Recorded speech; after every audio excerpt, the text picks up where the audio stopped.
मेरे ज्ञान को जैसा है वैसा ही प्रस्तुत। ने हमेशा कहा है, मेरे ज्ञान को जैसा है वैसा ही प्रस्तुत।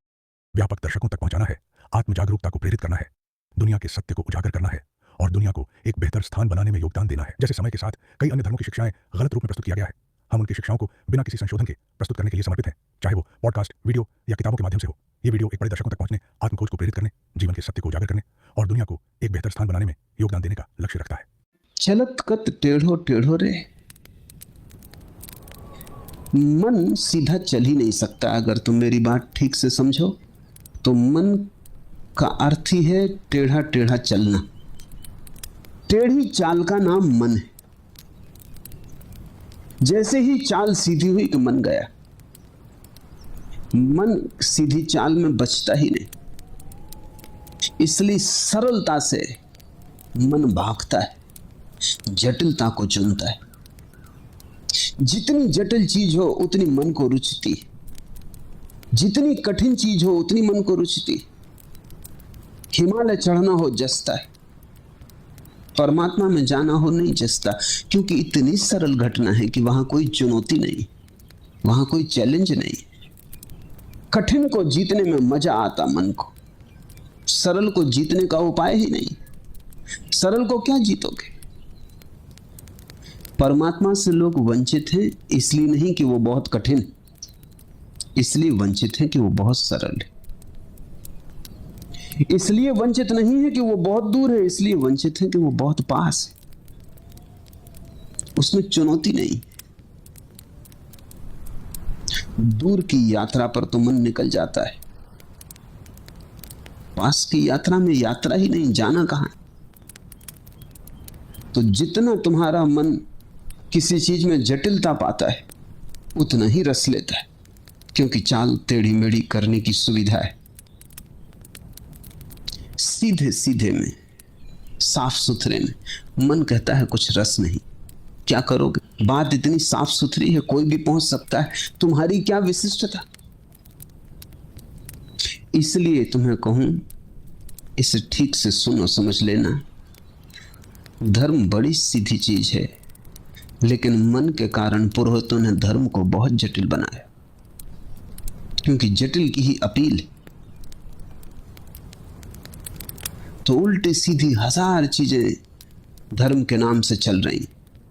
उपवास करो, शरीर को सताओ, शीर्षासन करके खड़े रहो, उल्टा सीधा बहुत चल रहा है। और वो चलता इसलिए है क्योंकि तुम्हें जचता है। अगर मैं तुमसे कहूं कि बात बिल्कुल सरल है, बात इतनी सरल है कि कुछ करना नहीं है, सिर्फ खाली शांत बैठ के भीतर देखना है, तुम मुझे छोड़ के चले जाओगे। तुम कहोगे जब कुछ करने को नहीं है तो क्यों समय खराब करना, कहीं और जाएं जहां कुछ करने को हो।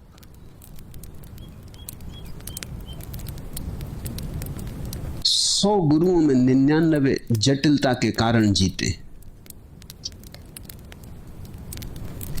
वो जितने दांव पेंच तुम्हें बता सकते हैं उतने बता देते, और दांव पेंच में तुम उलझ जाते हो। मन बड़ा रस लेता है, पहुंचते कभी भी नहीं पहुंचते। तो गुरु कहते पहुंचना कोई इतना आसान है, जन्मों जन्मों की यात्रा।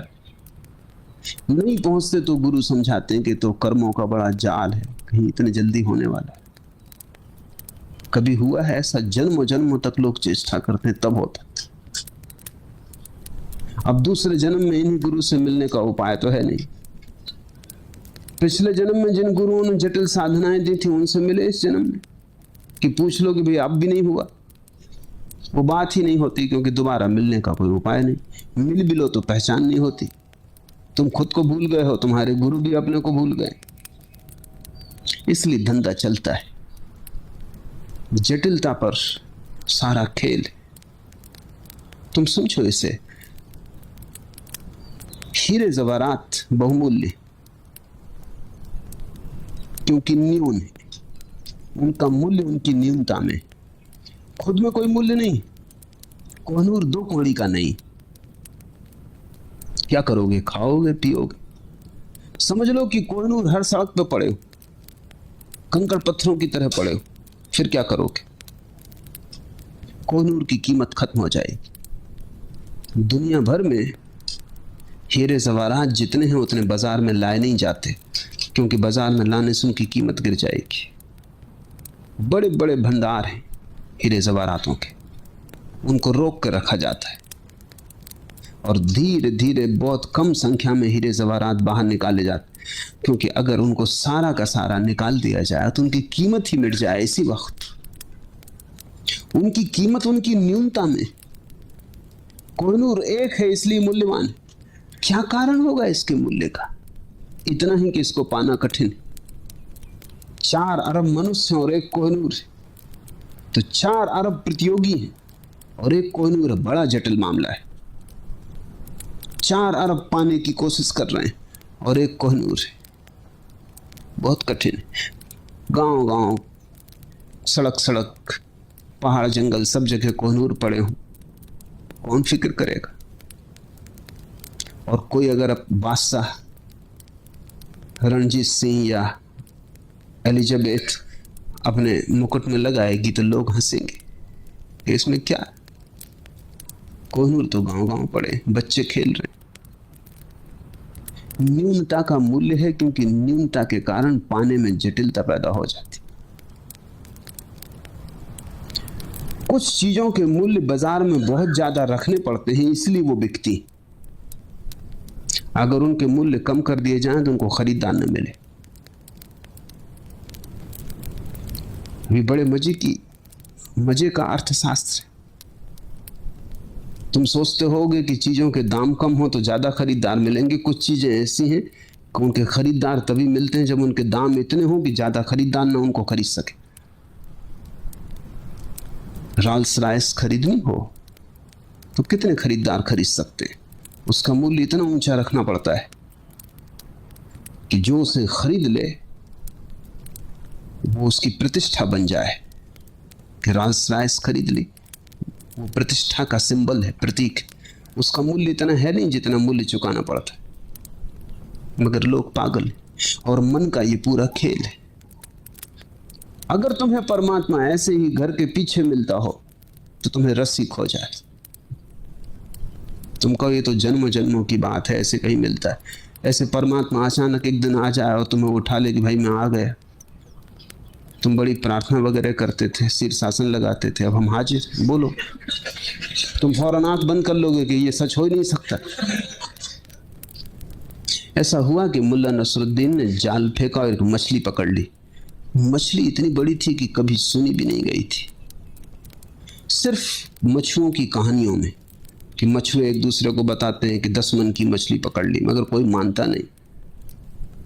सब समझते हैं कि गप मार रहा है। वो मछुओं से ज्यादा गपवाज दूसरे नहीं होते, क्योंकि वो मछलियों की कहानियां बताते रहते हैं कि इतनी बड़ी मछली पकड़ ली, कि इतनी बड़ी मछली ठहरी हुई थी सागर के तट पर कि हम बैठ के उसकी पीठ पर रोटी पकाए और मछली को पता ना चला। जब तक मछली को पता चला तब तक हमारी रोटी पक गई, भोजन कर चुके, तब वो हिली। इतनी बड़ी थी। एक बड़ी मछली पकड़ ली, भीड़ लग गई।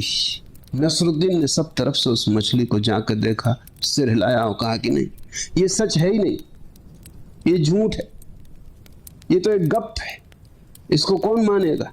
उसने कहा भाइयों मुझे सहायता दो, इसको सागर में फेंक देने दो, ये मछली है ही नहीं, ये एक झूठ है। अगर परमात्मा ऐसी आ जाए चुपचाप और कहे कि मैं आ गया, तुमने याद किया, तो तुम भरोसा न करोगे, तुम कहोगे ये झूठ है, कोई सपना देख रहा हूं, ये हो ही नहीं सकता। तुम सरल को मान ही नहीं सकते। और मैं तुमसे कहता हूं परमात्मा ऐसा ही आता है। अगर तुम्हारे मन की टेढ़ी मेढ़ी चाल ना हो, अगर तुम सीधे सरल होकर बैठ जाओ, तो परमात्मा ऐसे ही आता है कि उसकी पग ध्वनि भी नहीं सुनाई पड़ती। एक क्षण पहले नहीं था और एक क्षण बाद है।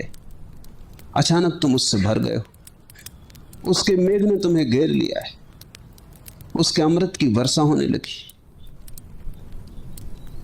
तुम कभी ये भी ना समझ पाओगे कि मेरी क्या योग्यता थी और परमात्मा आया, क्योंकि योग्यता की बात तो तर्क की बात है।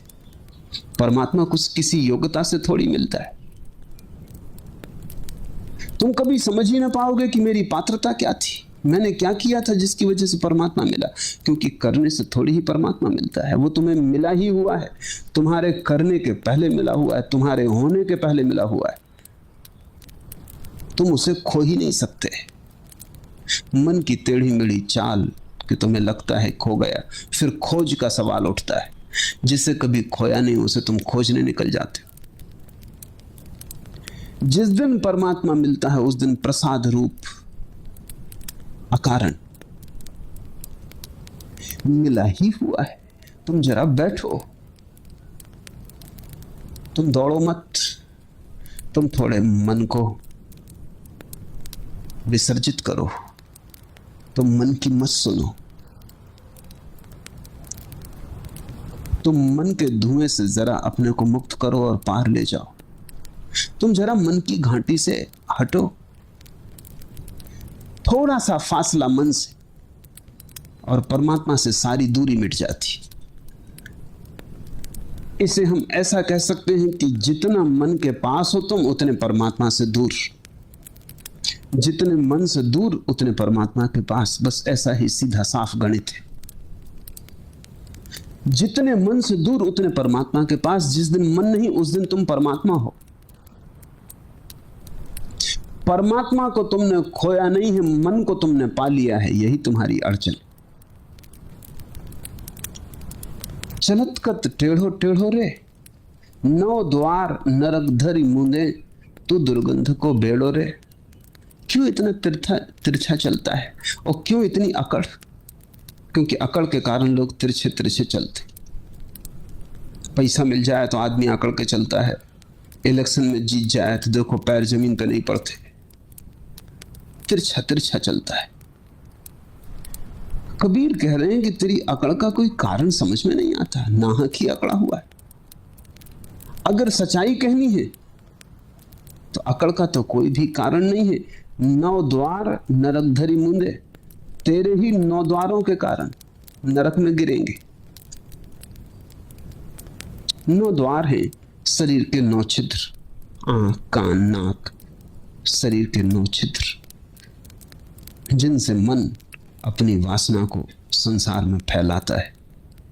जिन द्वारों से मन बाहर जाता है, पदार्थ से चिपटता है, दूसरे को पकड़ता है, परिग्रह बनाता है, लोभ काम क्रोध को पैदा करता है।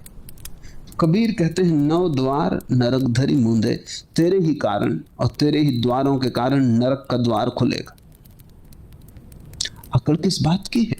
क्यों ऐसा तिरछा तिरछा जा रहा है? तू दुर्गंध को बेड़ो रे, और मैंने तुझसे कभी कोई सुगंध उठते देखी नहीं, सिवाय दुर्गंध के तुझसे कभी कुछ उठा नहीं। तू दुर्गंध का घर है, फिर भी अकड़ा फिर रहा है। इसे थोड़ा समझो। अपने ही मन से बात करनी ध्यान का एक बड़ा गहरा प्रयोग है। जब तुम अपने मन से बात करने लगते हो तो फासला हो जाता। जब तुम अपने मन से बात करते हो तो मन वहां तुम यहां। तुम अपने मन से कहते हो चलत कत टेढ़ो टेढ़ो रे, फासला हो गया।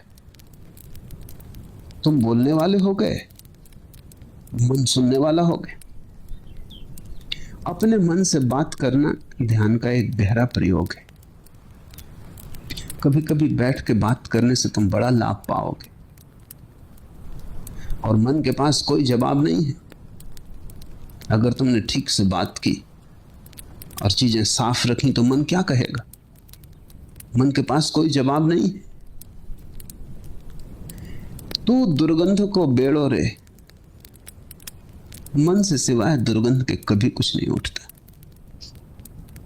और कभी अगर तुम्हें सुगंध मालूम पड़ती है तो तुम खोज करना, वो मन के पार से आती होगी, मन से नहीं आती। जैसे समझो क्रोध मन से उठता है, घृणा मन से उठती, वैमनस्य ईर्षा मन से उठती, जलन द्वेष मत्सर मन से उठता है, सब उपद्रव मन से उठता है। अगर कभी तुम्हें मन से कोई ऐसी चीज भी उठती मालूम पड़ती हो जो दुर्गंध जैसी नहीं है, तो तुम ठीक से खोजना, तुम फौरन पाओगे कि वो मन के पार से आ रही। जो प्रेम मन से उठता है वो तो दुर्गंध भरा ही होता है। वो तो घृणा का ही दूसरा रूप होता है। लेकिन एक ऐसा प्रेम भी है जो मन के पार से उठता है, और उसे तुम पहचान लोगे तत्क्षण। उसकी सुगंध ही और है। जब कभी कोई एक ऐसा प्रेम उठता है जो कुछ भी नहीं मांगता, जो कुछ भी नहीं चाहता, जिसकी कोई अपेक्षा नहीं है, जैसा प्रेम बुद्ध की आंखों में दिखाई पड़े, वो प्रेम मन से नहीं आ रहा, वो मन के पार से आ रहा। उसमें फिर कोई दुर्गंध नहीं है, उसमें फिर घृणा का कोई पहलू नहीं। तुम बुद्ध के प्रेम को घृणा में नहीं बदल सकते। तुम्हारे प्रेम को घृणा में बदला जा सकता है, तो वो प्रेम मन से आ रहा है। तो क्या हुआ मापदंड? मापदंड ये हुआ कि जो भी चीज अपने से विपरीत में बदली जा सके वो मन से आ रही है, और जो अपने से विपरीत में न बदली जा सके वो मन के पार से आ रही है। ये क्राइटेरियन हुआ, ये निकस हुआ। इस पे तुम कस लेना। तुम किसी को प्रेम करते हो, एक स्त्री को प्रेम करते हो, आज सुंदर है, कल बूढ़ी हो जाएगी, फिर भी प्रेम करोगे, ऐसा ही प्रेम करोगे। आज स्वस्थ है, कल बीमार हो जाए, कैंसर ग्रस्त हो जाए, कि कोढ़ आ जाए, सारा शरीर गलने लगे, फिर भी तुम ऐसा ही प्रेम करोगे। सिर्फ सोचो, तत्क्षण तुम जान लोगे कि नहीं कर पाओगे। आज स्त्री प्रसन्न है, तुम्हें पूछती, कल गाली दे, अपमान करे, तब भी ऐसा ही प्रेम करोगे। आज तुम्हारे पीछे छाया की तरह चलती, तुम्हारे अहंकार को भरती, कल किसी और की तरफ प्रेम की नजर से देख ले, तब भी तुम ऐसा ही प्रेम करोगे। कल किसी और के पीछे चलने लगे, किसी और की छाया बन जाए, तब भी तुम ऐसा ही प्रेम करोगे। तो तुम्हारा प्रेम सशर्त है, उसमें कंडीशन है, वो लेन देन है। और अगर स्त्री ने किसी और को प्रेम कर लिया तो प्रेम करना दूर, तुम इसकी हत्या कर दोगे, तुम इसे गोली मार दोगे। तुम्हारा प्रेम घृणा में बदल सकता है। जो चीज अपने से विपरीत में बदल जाए, समझना कि मन से आ रही, क्योंकि मन के पास द्वैत है, मन के पार अद्वैत है। अगर तुम्हारा प्रेम घृणा में न बदल सके, अगर तुम समझ लो कि संभव ही नहीं है कि मेरा प्रेम घृणा में बदल जाए, खोजना गौर से। अपने को धोखा देने का कोई सार नहीं है, क्योंकि किसी और को तुम धोखा नहीं दे रहे। तुम्हारी शांति अशांति में बदल सकती है, तो समझ लेना मन का ही खेल है। तुम अगर ऐसी शांति को अनुभव करो जो कि कुछ भी न बिगाड़ सकेगा, जिसे कोई विघ्न बाधा न डाल सकेगा, तुम्हारी अशांति ऐसी हो, तुम्हारी शांति ऐसी हो कि उसे अशांति में बदलने का कोई उपाय ना हो सकेगा, चारों तरफ तूफान चलता रहे तो भी तुम्हारी शांति अडिग बनी रहेगी, तो तुम समझ लेना कि कुछ मन के पार से आ रहा है। मन के पार से जो आता है वो विपरीत में बदल नहीं सकता, क्योंकि उसका विपरीत है ही नहीं, वो अद्वैत से आ रहा है, उससे अन्य कोई है ही नहीं। कभी कभी तुम्हें सुगंध की खबर मिल सकती मन से भी, लेकिन वो सुगंध मन की नहीं है। मन से तो दुर्गंध ही उठती है, और जो भी तुम मन से करोगे तुम्हारा जीवन उतना ही दुर्गंध से भरता जाएगा। अगर तुम दुर्गंध से भर गए हो तो चेतो, कब तक मन पर भरोसा किए जाओ? काफी कर लिया। हर चीज की हद होती है। चलतकत टेढ़ो टेढ़ो रे, नौ द्वार नरक धर मुंदे, तू दुर्गंध को बेड़ो रे। घर है तू दुर्गंध का, 9 द्वार खुलते हैं तो उससे नरक के, और अकड़ के तू चलता है। कुछ समझ में बात आती नहीं। कबीर अपने मन से कहते, जे जारे तो होई भस्म तन, और जब जलाया जाएगा तो शरीर के साथ शरीर भस्म होगा, राख हो जाएगा, तू भी राख हो जाएगा। रहित किरम उही खाई। अगर कोई टुकड़े बच गए शरीर के आग से तो कीड़े मकोड़े खा लेंगे। अकड़ किस बात की है? किस लिए इतना सिर ऊंचा किए चल रहा है? ये पताकाएं किस लिए फहराए जा रही हैं? झंडा उठाने जैसा कुछ भी तो नहीं।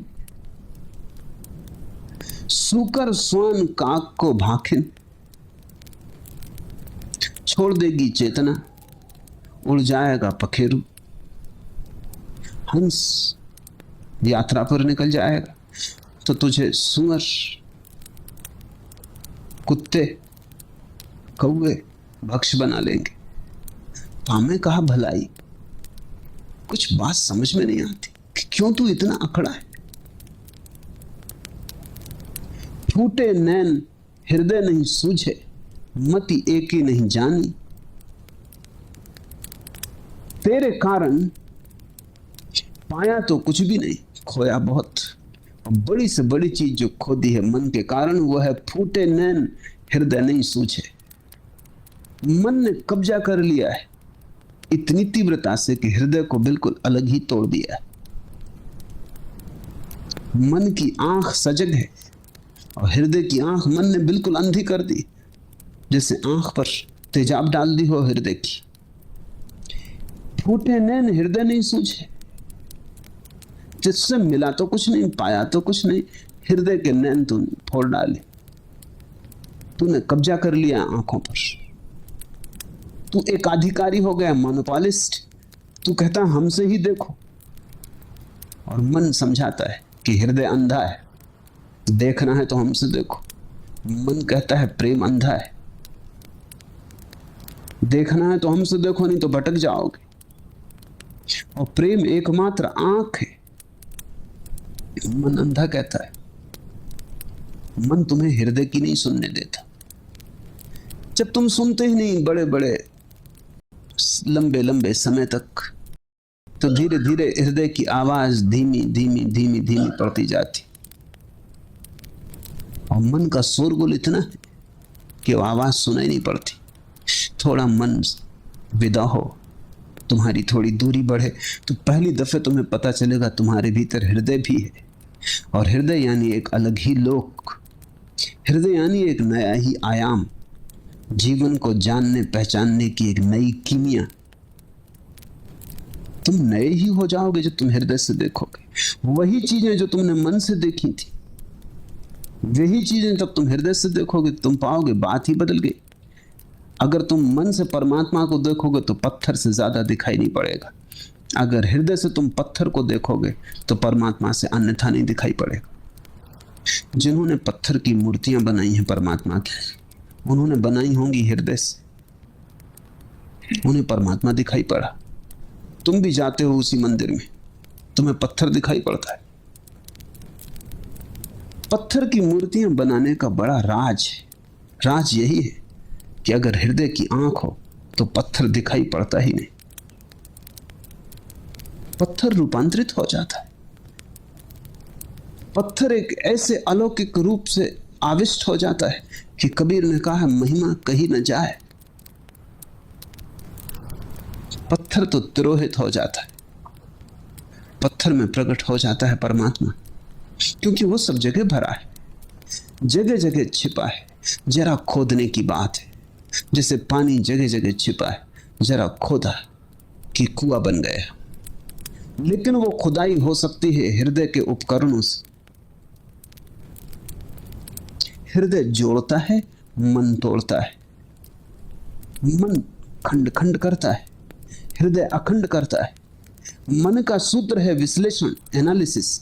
हृदय का सूत्र है संश्लेषण, सिंथेसिस। जहां चीजें खंड खंड हैं, हृदय वहां अखंड देखता है, और जहां चीजें अखंड हैं वहां मन खंड खंड देखता है। हृदय जब परिपूर्ण रूप से सक्रिय होता है तो सारा अस्तित्व एक हो जाता है।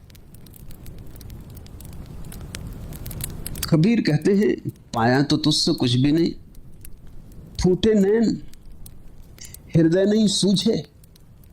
आंख फोड़ दी तूने, दृष्टि मिटा दी तूने, और हृदय की सारी सूझ खो गई। प्रेम के पंख काट डाले तूने, प्रार्थना का उपाय न छोड़ा। यही तेरी उपलब्धि है। मति एक नहीं जानी और प्रज्ञा की एक किरण तूने नहीं जानी और न तूने जानने दी। मति का अर्थ है प्रज्ञा, परम ज्ञान, उसकी झलक। मन ने बहुत ज्ञान इकट्ठा कर लिया है, लेकिन उस ज्ञान में मति की जरा भी झलक नहीं है। बहुत जानता है मन और कुछ भी नहीं जानता। बड़ा संग्रह है ज्ञान का, शास्त्र, शब्द, सिद्धांत, लेकिन प्रतीति का एक कण भी नहीं है। और प्रतीति ही एकमात्र प्रज्ञा है, अपना ही अनुभव एकमात्र ज्ञान है। तो मन तोते की तरह रटन लगाए रखता है, दोहराता रहता है, बासा उधार। कबीर कहते हैं मति एके नहीं जानी। इसके दो अर्थ हो सकते हैं कि मति की एक भी किरण न जानी। इसका एक अर्थ भी हो सकता है कि उस एक के संबंध में कुछ भी न जाना। बहुत के संबंध में जान लिया और एक के संबंध में कुछ भी जाना जाना, और एक ही असली जानना है। उपनिषदों ने कहा है जो उस एक को जान लेता वो सब जान लेता। मति एके नहीं जानी, माया मोह ममतासु बांध्यो, बूढ़ी मुबो बिन पानी। इतनी ही तेरी कुशलता है कि माया मोह ममतासु बांध्यो, सपनों से बांध दिया तूने, सत्य से तोड़ दिया, मोह से बांध दिया तूने, ममता से बांध दिया, अहंकार से, मैं और मेरा। सपने तूने संजो दिए, झूठा एक जगत निर्मित कर दिया चारों तरफ और एक ऐसी स्थिति बना दी। कहते हैं, कहावत है कि चुल्लू भर पानी में डूब मरो। कहते हैं उस आदमी से जिसको अब कोई बचने की जगह न रही, जिसने ऐसा अपराध किया है जीवन के साथ, जिसने ऐसा पाप किया है जीवन के साथ, क्या वो चेहरा दिखाने योग्य न रहा? तो उससे हम कहते हैं डूब मरो चुल्लू भर पानी में। चुल्लू भर पानी में क्यों? क्योंकि तुम इतने क्षुद्र हो गए कि चुल्लू भर पानी काफी होगा। चुल्लू भर पानी तुम्हारे लिए सागर जैसा होगा, डूब मरो। तुम इतने क्षुद्र हो गए, ये मतलब है। इतने छोटे हो गए तुम कि अब तुम्हें कोई नदी, कोई सरोवर, कोई सागर डूब मरने के लिए नहीं चाहिए। अपनी ही चुल्लू भर पानी में डूब मर सकते हो। कबीर कहते हैं, लेकिन तेरी कृपा से ऐसी स्थिति आ गई कि बूढ़ी मोह बिन पानी, बिना ही पानी के डूब मरो। चुल्लू भर की भी कोई जरूरत नहीं, पानी की जरूरत ही नहीं, बस डूब मरो। तूने इतना क्षुद्र बना दिया, तूने इतना छोटा बना दिया। और विराट को, जिसकी कोई सीमा न थी, जिसका कहीं अंत ना आता था, असीम को तूने ऐसी गति में डाल दिया कि अब बिना पानी के मरने की अवस्था है। बूढ़ी मुवो बिन पानी, बारू के घरवा में बैठो। अकड़ किस बात की है तेरी? ये वार्तालाप बड़ा प्यारा है।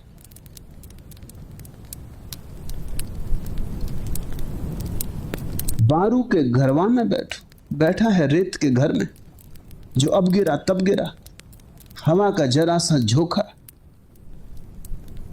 और संभाले ना संभलेगा। शरीर की अवस्था ऐसी तो है, कब गिर जाएगा क्या पता। अभी है, क्षण बर्बाद ना हो जाए।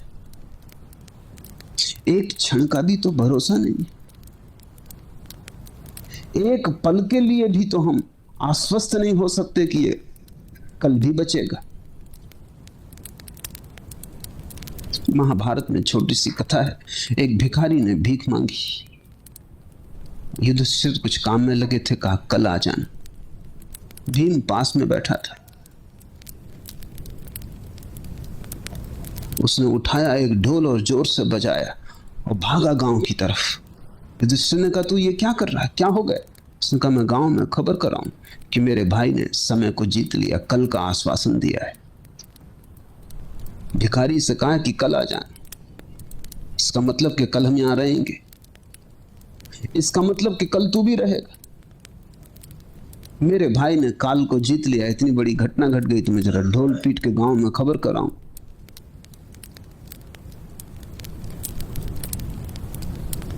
युधिष्ठिर को बात समझ में आ गई। दौड़े भिखारी को वापस ले आया और कहा क्षमा कर, कल का क्या भरोसा, तू अभी ले जा।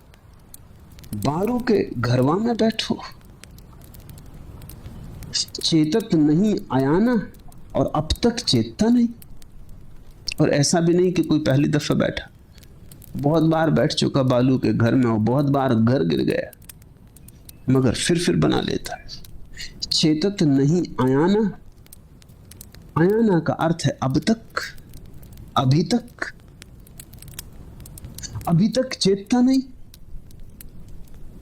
कहे कबीर एक राम भगत बिन, बूढ़े बहुत सयाना। और सयाने होने की अकड़ मत कर, क्योंकि एक राम भगत बिन, बूढ़े बहुत सयाना, बड़े बड़े ज्ञानी डूब गए। सिर्फ एक ही सहारा है जो बचाता है, वह है परमात्मा से प्रेम, राम भगति। अकड़ मत रख कि तू बहुत जानता है, ऐसे जानने वाले बहुत डूब मरे। ये बड़ा प्यारा वचन है। बूढ़े बहुत सयाना, मन बड़ा सयाना है, हर चीज में सलाह देने को तैयार है, वहां भी जहां कुछ जानता नहीं। हर बात में गुरु बनने की तैयारी। मन शिष्य नहीं बनना चाहता, गुरु बनने को सदा तैयार है। कूड़ा करकट इकट्ठा कर लेता है यहां वहां से। तुम जरा अपने मन को देखो, जो भी तुम जानते हो वो कहीं ना कहीं से इकट्ठा कर लिया है। सब उधार, सब बासा, सड़ा, जूठन फेंकी लोगों की, उसको इकट्ठा किए, बड़े अकड़े और सयाने बने बैठे। ऐसा हुआ कि सूफी फकीर जुन्नैद एक गांव से गुजरता था। बड़ा पंडित था, बड़ा जानकार था, और जानकारों की बड़ी मुसीबत है कि वो जानते हैं तो वो दूसरों को जनाना चाहते हैं कि कोई मिल जाए जिसको सिखा दे। ऐसा हुआ, उस दिन कोई ना मिला। अधार्मिक गांव रहा होगा, कई को पकड़ने की कोशिश की जुन्नैद ने, लेकिन लोगों ने कहा कि अभी जरा दूसरे काम से जा रहे हैं, फिर जब फुर्सत होगी तब आएंगे। या लोग जानते रहे होंगे इस पंडित को। कोई ना मिला तो एक छोटा बच्चा मिल गया। वो एक दिया लिए जा रहा था एक मजार पे चढ़ाने को।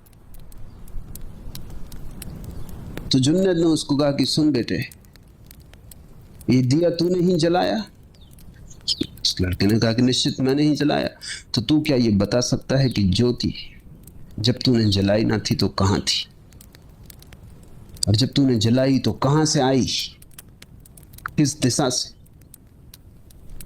उस लड़के ने कहा कि देखो, फूंक मार के उसने दिया बुझा दी और कहा कि अब ज्योति कहां गई आप ही बता दो। आपके सामने ही गई,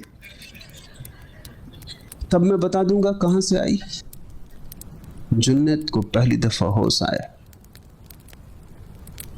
कि बड़ी बड़ी ज्ञान की मैं बातें करता हूं कि संसार कहां से आया, किसने बनाया, और ये ज्योति सामने ही मेरे आंखों के लीन हो गई और मैं नहीं बता सकता कहां गई। उसने झुक के पैर छुए उस बच्चे के, और जुन्नैद ने लिखा है उसी दिन मैंने पंडित होने का त्याग कर दिया। ज्ञान कचरा है, क्या बकवास मैंने भी लगा रखी। छोटी छोटी बात का पता नहीं, बड़ी की बात कर रहा हूं, अपना पता नहीं, संसार की बात कर रहा हूं, खुद की कोई खबर नहीं, खुदा की चर्चा चला रहा हूं। जुन्नैद उसी दिन परिवर्तित हो गया। जुन्नैद ने कहा अब हम सिखाने नहीं निकलते, अब सीखने निकलते। वो शिष्य हो रहा, वो बड़ा विनम्र आदमी हो गया। उसकी विनम्रता अनूठी थी, उसने हर किसी से सीखा, और जब वो ज्ञान को उपलब्ध हुआ, उससे लोगों ने पूछा तो उसने इस बच्चे को पहला अपना गुरु बताया। दूसरा गुरु एक चोर को बताया। लोगों ने कहा चोर और गुरु? उसने कहा एक रात एक गांव में मैं देर से पहुंचा, सारा गांव तो सोया हुआ था, धर्मशाला बंद हो चुकी थी। एक चोर एक अंधेरी गली में मुझे मिल गया। उसने कहा कि देखो, अब इस रात के अंधेरे में तुम्हें कहीं कोई जगह न मिलेगी, विश्राम न मिलेगा। मेरे घर तुम आ सकते हो, लेकिन मैं तुम्हें बता दूं क्योंकि तुम फकीर हो, मैं चोर हूं, अपना धंधा बिल्कुल अलग अलग। और फकीर से झूठ क्या कहना, सच सच बता देना, पीछे तुम पछताओगी कहां चोर के घर में रुक गए। मुझे कोई ऐतराज नहीं है, मुझे कोई डर नहीं है कि तुम मुझे बदल लोगे, मैं पक्का चोर। तुम्हें अगर डर हो कि मैं तुम्हें बदल लूंगा, तुम कहीं और ठहर जाओ। जुन्नैद ने कहा कि मैंने सोचा, मन में मेरे भय तो आया था, चोर पहचान गया। मन में एक बात तो आई थी कि चोर के घर रुकना ठीक नहीं, क्योंकि सत्संग सोच के करना चाहिए। लेकिन जब चोर ने कहा कि मैं पक्का चोर, तुम मुझे ना बदल पाओगे, इसलिए मुझे उसकी कोई चिंता नहीं। हाँ, तुम्हें अगर डर हो कि मेरे पास रह के मेरा रंग तुम्हें लग जाएगा, तुम अगर कच्चे फकीर हो, तुम कहीं भी ठहर जाओ, तुम्हारी मर्जी। चोट लग गई। उसने कहा कच्चे फकीर। गया, रुक गया, और फिर महीने भर तक रुका रहा। चोर अनूठा आदमी था, रोज सांझ चोरी के लिए निकलता, रोज बड़ी आशा से भरा हुआ निकलता, और जुन्नैद से बड़ी बातें करता कि आज महल में ही प्रवेश करने वाला हूं, तो देखना तिजोरी ही उठा लाऊंगा। और रात जब लौटता तब भी उदास ना दिखाई पड़ता।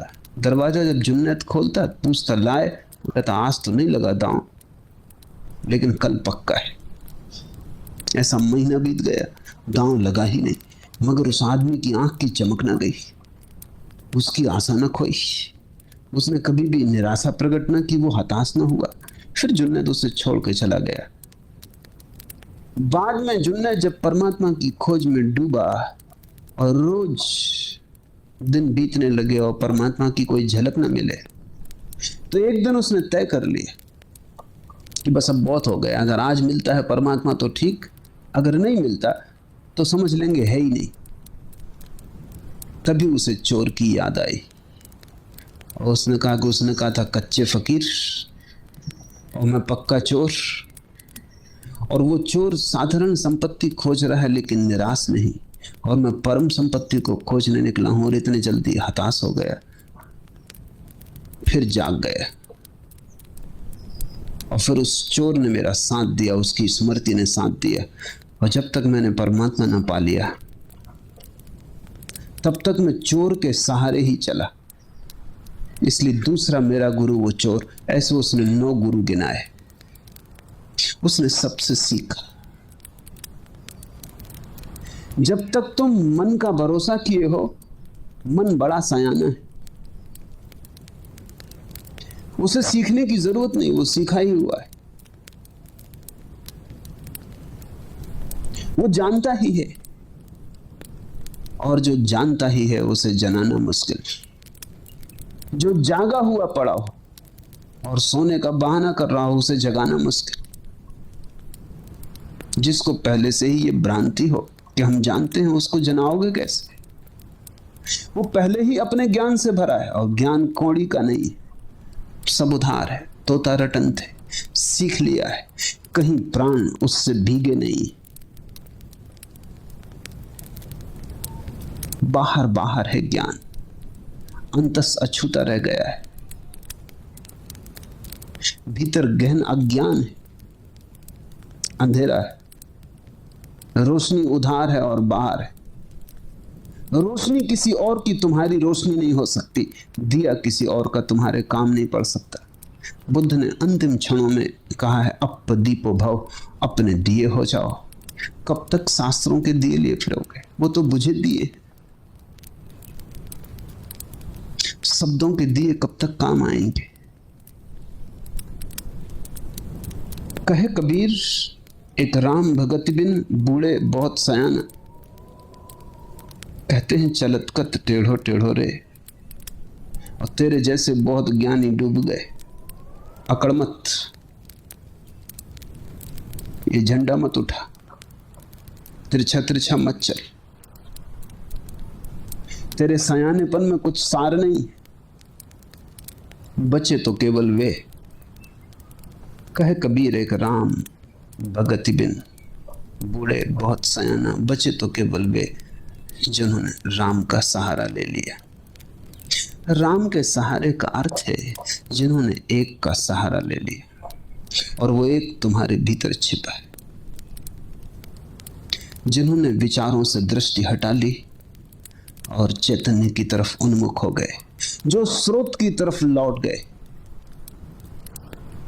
जो गंगोत्री में पहुंच गए, जहां से सब आया है, जहां से सब फैलाव हुआ है, जो उस मूल उद्गम पर पहुंच गए, और वो उद्गम तुम्हारे भीतर है।